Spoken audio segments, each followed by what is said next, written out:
As 2012 comes to an end, it will be remembered as a year filled with challenges. A year filled with key elections worldwide, economic bailouts, protests and violence. It is also a year when the world witnessed the fierceness of Mother Nature, with the increase in the number of earthquakes and superstorms, such as Tropical Storm Irina and the most devastating of all, Superstorm Sandy, which killed over 100 people. Of all the major elections, the US presidential elections stole the limelight.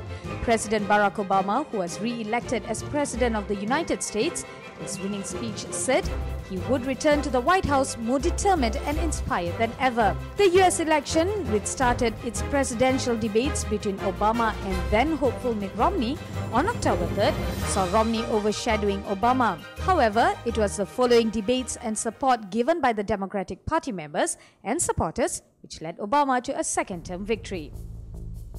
In the past 2 years, the Middle East has changed more profoundly than anyone would ever imagine. In 2012 alone, uprisings in the Arab world continued to escalate.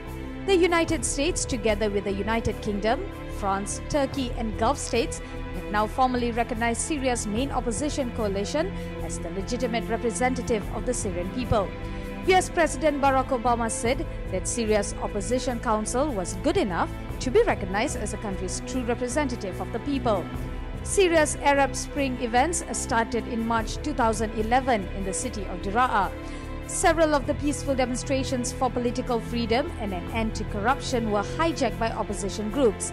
Its President Bashar al-Assad's regime's response to these demonstrations included promises of reforms on one hand, brutal suppression of protests on the other. In Egypt, rage was seen consuming the country as its President Mohamed Morsi on November 22nd issued a decree which granted him absolute power. The decree caused protests and clashes across Egypt. Morsi, however, withdrew the decree on December 8th as an apparent attempt to end the political crisis which spilled to the streets. Egypt's revolution in February 2011 of deposing the country's former president Hosni Mubarak was the height of the Arab Springs, inspiring demonstrations in Libya, Syria and elsewhere. A ceasefire was announced in Gaza on November 21st, ending 8 days of bombing and the fiercest fighting in nearly 4 years. The agreement made by Israel and the Hamas militant group agreed to stop attacks on each other and ease an Israeli blockade constricting the Gaza Strip. Under the agreement, Egypt will play a key role in maintaining peace. Israel launched the fierce offensive in Gaza on November 14 to stop months of intensifying rocket attacks. It launched over 1,500 airstrikes in Gaza and over 1,000 rockets pounded Israel. More than 140 civilians were killed in the fighting. In one of the worst mass shootings in US history, a 20-year-old gunman shot his mother at their home at Newtown, Connecticut before he drove to an elementary school and killed 20 children and 6 adults before shooting himself.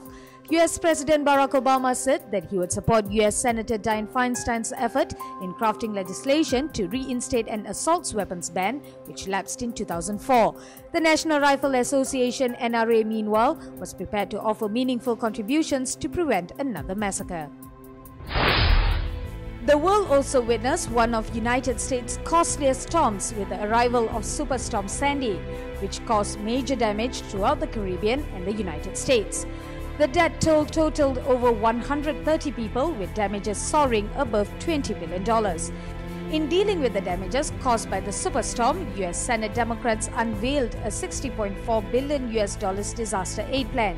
Sandy, which formed in the Central Caribbean and struck Cuba, caused over 50 fatalities before moving on to the US.